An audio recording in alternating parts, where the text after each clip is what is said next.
오순절 성령이 임하신 이후 사도들을 통해 수많은 기사와 표적이 일어났습니다. 이전에는 예수님을 통해서만 일어났던 그 일들이 이제는 사도들을 통해 나타나고 있는 것입니다.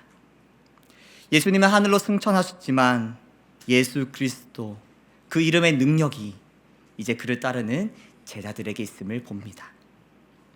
그리고 오늘 본문은 그 수많은 기사와 표적 가운데 한 사건을 기록하고 있습니다. 그 사건은 이렇습니다. 성전 미문 앞에 한 사람이 앉아 있습니다. 그는 나면서부터 걸어본 적이 없습니다. 그래서 성전에 들어가는 사람들에게 구걸하며 자신의 삶을 연명하고 있었습니다. 그러던 그때 베드로와 요한이 그의 앞을 지나다 멈춰 섰습니다. 베드로는 그에게 우리를 보라 선포하며 이렇게 얘기합니다. 은과 금은 내게 없거니와 내게 있는 이것을 내게 주노니 나사렛 예수 그리스도의 이름으로 일어나 걸으라. 베드로가 그의 오른손을 잡아 일으키니 발과 발목이 힘을 얻고 일어났습니다. 걷기도 하고 뛰기도 하며 하나님을 찬송합니다. 그리고 그 기적을 보고 많은 사람들이 심히 놀라며 오늘 이야기는 마무리가 됩니다. 오늘 사건을 한 가지 키워드로 좀 살펴보기를 원합니다. 바로 시선입니다.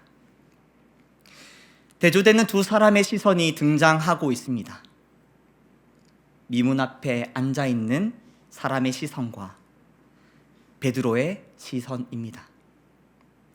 두 사람은 완전히 다른 세계를 바라보고 있습니다. 보이는 세계와 보이지 않는 세계. 한 사람은 땅을 바라보고 있고 한 사람은 하늘을 바라보고 있습니다. 두 사람의 시선이 달랐던 이유는 무엇일까요? 오늘 말씀을 통해 성도의 시선에 대해 함께 나누고자 합니다. 예수 그리스도를 믿음으로 하나님의 백성이 된 성도는 무엇을 바라보며 살아야 하는가? 무엇을 주목하며 사는 존재인가? 지금 우리는 무엇을 바라보고 있는지, 우리의 시선은 어디를 향해야 하는지를 말씀을 함께 살펴보겠습니다. 먼저 미문 앞에 앉아있던 한 사람입니다. 그가 태어나서 경험하지 못한 두 가지가 있었습니다. 2절의 말씀인데요, 우리 함께 이 말씀을 좀 읽도록 하겠습니다. 나면서 못 걷게 된 이를 사람들이 메고 오니 이는 성전에 들어가는 사람들에게 구걸하기 위하여 날마다 미문이라는 성전 문에 두는 자라. 첫 번째, 그는 걸어본 적이 없습니다. 장애를 가지고 태어났기 때문입니다. 사도행전 4장을 보면 그의 나이가 나오는데요, 40살이 넘었다고 합니다. 40년이 넘는 그 시간 동안 단 한 번도 그는 걸어본 적이 없습니다.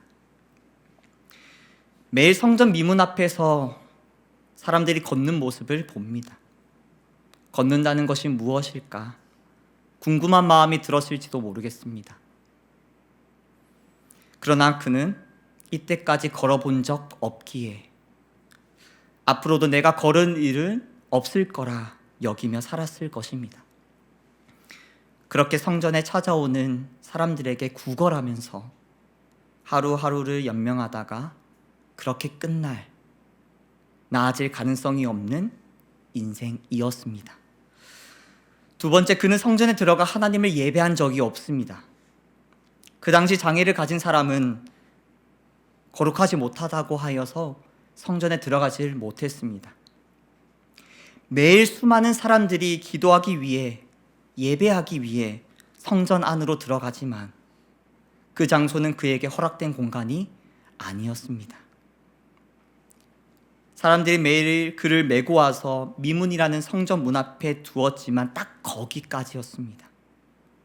그렇게 사람들은 매일 예배하기 위해 성전으로 나아가지만 그는 매일 구걸하기 위해 성전 미문 앞으로 나아갑니다. 날 때부터 걷지 못하는 것, 예배하지 못하는 것, 그 근원에는 어떤 문제를 가지고 있습니까? 그 모든 문제의 뿌리는 죄입니다. 하나님께서 창조하신 이 세상은 주님께서 보시기에 심히 좋았습니다. 그런데 죄가 모든 것을 깨트렸죠. 죄로 인한 고통, 결핍, 절망. 그중 가장 심각한 문제는 하나님과의 관계가 단절된 것입니다. 그의 인생은 죄로 인해 망가진 이 세상의 단면을 보여주고 있습니다. 이러한 인생을 살아왔던 그에게 그 앞에 누군가 지나갑니다. 3절의 말씀인데요, 우리 함께 읽도록 하겠습니다. 그가 베드로와 요한이 성전에 들어가려 함을 보고 구걸하거늘. 그의 앞을 지나가는 사람은 베드로와 요한이었습니다. 이때까지만 해도 그는 특별한 기대를 하지 않았을 것입니다. 눈에 들어온 두 사람은 자신이 구걸해야 할 수많은 사람들 중, 그렇게 스쳐 지나가는 한 사람들 중 하나였을 뿐이었습니다. 그의 유일한 관심사는 하나입니다. 저 사람이 나에게 돈을 줄 것인가, 주지 않을 것인가, 얼마를 줄 것인가. 그 이상의 것을 상상하기 힘듭니다. 왜입니까? 지금까지 그를 살게 한 것이 돈이었기 때문입니다. 평생 걸을 수 없던 나를, 성전에 한 번도 들어가 본 적 없는 나를 지금까지 살아가게 한 것은 돈이었고, 그렇게 40년이 넘는 세월 동안 매일 구걸하며 살아왔거든요. 그의 시선은 돈이라는 가치 안에 갇혀 있습니다. 그때 베드로가 그를 부릅니다. 우리를 보라. 최대한 불쌍하게 구걸하고 있었는데 통했던 것일까? 자신을 보라 말하는 이 음성, 얼마나 기대가 되었을까요? 5절에 보면 이 사람의 마음이 나와 있습니다. 그가 그들에게서 무엇을 얻을까 하여 바라보거늘. 도대체 무엇을 주려고 하길래 보라고 하는 거야? 금이라도 주려는 건가? 이런 생각을 했을지 모르겠습니다. 그때 베드로가 이렇게 얘기합니다. 은과 금은 내게 없거니와. 한마디로 뭡니까? 돈 없다는 겁니다. 돈이 필요해서 구걸했는데 보라고 하더니 돈이 없다니요. 못 걷는다고 놀리는 것도 아니고 도대체 이게 무슨 일입니까? 그때 베드로의 입술에서 놀라운 말씀이 전해집니다. 이것은 그가 평소에 기대한 것과 완전히 다른 것이었습니다. 경험해 본 적 없기에 단 한 번도 상상해 본 적 없는 것이었습니다. 6절의 말씀 우리 함께 읽도록 하겠습니다. 베드로가 이르되 은과 금은 내게 없거니와 내게 있는 이것을 내게 주노니 나사렛 예수 그리스도의 이름으로 일어나 걸으라 하고. 베드로가 선포합니다. 나사렛 예수 그리스도의 이름으로 일어나 걸으라. 그때 기적이 일어납니다. 그의 발목에 힘을 얻어 뛰기 시작합니다. 걷기 시작합니다. 그리고 베드로와 요한과 함께 단 한 번도 들어가 본 적 없는 그 성전에 함께 들어가 하나님을 찬양합니다. 당신의 육신의 회복만 일어난 것이 아닙니다. 그의 예배가 회복되었습니다. 하나님과의 관계의 회복, 예수 그리스도의 믿음으로 이 회복이 일어난 것입니다. 오늘의 기적이 일어나기 전까지 그의 시선은 오직 은과 금에만 매여 있었습니다. 그것이 전부라고 여기며 살아왔습니다. 하지만 그는 오늘 인생의 진정한 가치를 발견했습니다. 나를 일으키시고 나를 회복시키시며 나를 살게 하신 예수 그리스도. 그의 시선 더 이상 땅에 머물러 있지 않습니다. 그는 찬양하며 눈을 들어 하늘을 바라보고 있습니다. 사랑하는 성도님들, 사람마다 주목하는 것이 다릅니다. 수많은 것들이 매일매일 눈에 보여지지만 중요하다 여기는 것을 보며 살아갑니다. 시선에 들어오죠. 그 중요하다 여기는 그 가치에 초점이 맞춰집니다. 세상이 중요하다 여기는 가치들이 있습니다. 돈, 명예, 성공과 같은 그런 것들입니다. 요즘은 나 자신을 가장 중요하게 여기는 모습들도 많이 보죠. 그렇게 돈을 벌기 위해, 명예를 위해, 성공을 위해, 스스로의 행복을 위해, 그것을 얻기 위해 집중합니다. 이를 위해서라면 대가를 치르기도 하죠. 사랑하는 성도님들, 한 주 동안 무엇이 눈에 들어왔었는지요? 어떤 것들이 마음에 머물렀습니까? 무엇을 위해 시간을 들이고 수고를 하셨습니까? 세상은 끊임없이 우리의 시선을 분산시킵니다. 그리고 계속 헛된 것을 향하게 하죠. 그러나 성도는 날마다 예수께 시선을 고정해야 합니다. 그리스도 안에서만 참된 가치와 기쁨을 발견할 수 있기 때문이죠. 사울도 예수 그리스도를 만난 이후 인생의 참된 가치가 무엇인지 깨닫고 이렇게 고백하지 않았습니까? 빌립보서 3장 7에서 8절에 이렇게 기록되어 있습니다. 그러나 무엇이든지 내게 유익하던 것을 내가 그리스도를 위하여 다 해로 여길 뿐더러 또한 모든 것을 해로 여김은 내 주 그리스도 예수를 아는 지식이 가장 고상하기 때문이라. 이전까지 내게 유익하다 여겼던 그 모든 것, 해로 여긴 것, 그리스도를 아는 지식이 가장 귀한 것임을 알았기 때문입니다. 사랑하는 성도님들, 바울의 이 고백이 우리의 고백이 되기를 원합니다. 그리하여 세상이 중요하다 말하는 그 가치들에 곁눈질하지 아니하고 오직 예수 그리스도께 시선을 고정하며 살아가는 성도님 되시기를 축복합니다.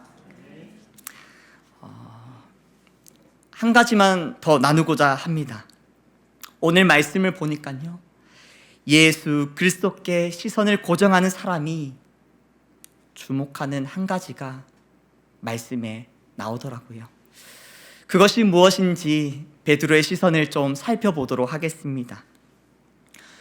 오늘 1절 말씀을 보면요, 베드로가 제9시 기도 시간이 되어서 성전으로 올라갔다라고 기록하고 있는데요, 이 제9시 기도 시간이 일주일에 몇 번 있었을까요?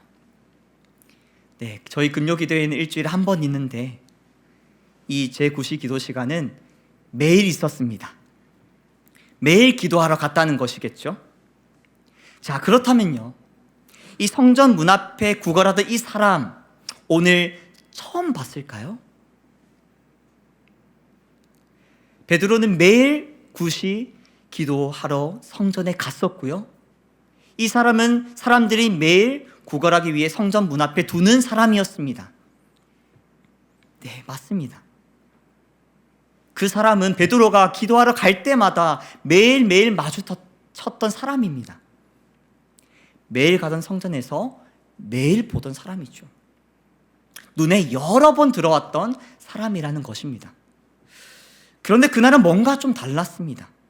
4절의 말씀인데요, 이 말씀을 좀 함께 읽도록 하겠습니다. 4절입니다.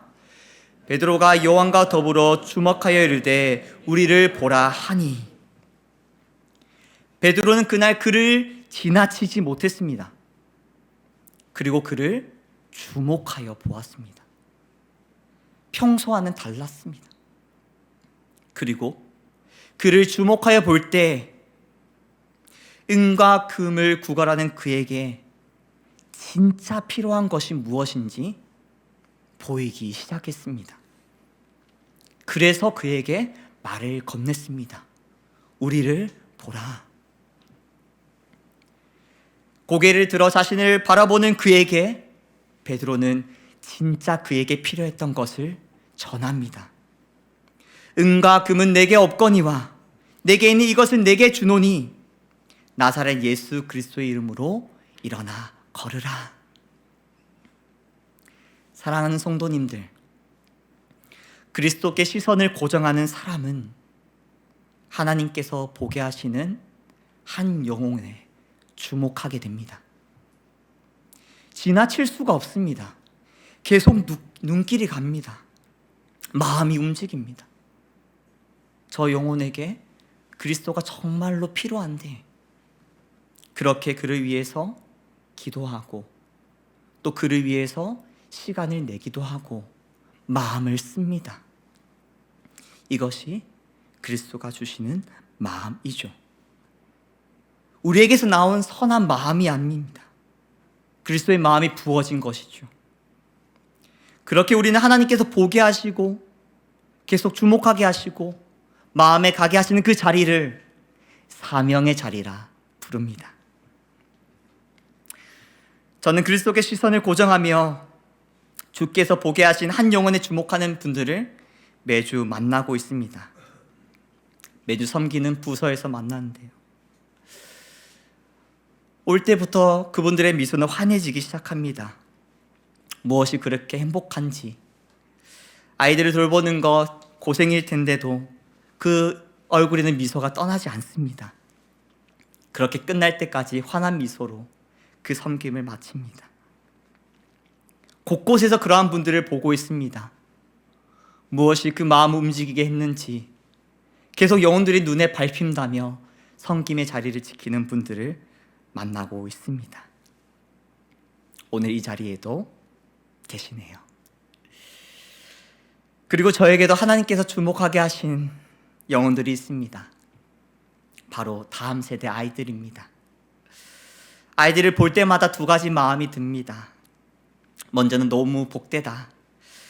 어릴 때부터 교회에서 지내며 누구보다 말씀, 기도, 이 예배 자리에 있을 수 있다는 거, 이 은혜 자리에 있다는 거 얼마나 큰 축복인지 얘들은 알까?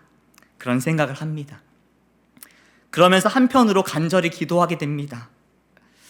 아이들에게 무엇보다 예수님이 필요한데, 사랑하는 우리 아이들이 예수님은 나의 주로 고백하며 주를 따르는 인생 되게 해달라고 기도하게 됩니다. 사랑하는 성도님들, 이제 2주 뒤면 여름 사역이 시작됩니다. 다음 세대를 위한 기도회로 시작하여서 여름 성경학교, 수련회가 이어지겠죠. 하나님께서 우리 예수가암교회에 보내주신 우리 아이들이 있습니다. 성도님들이 매주 보았던 그 아이들 말입니다.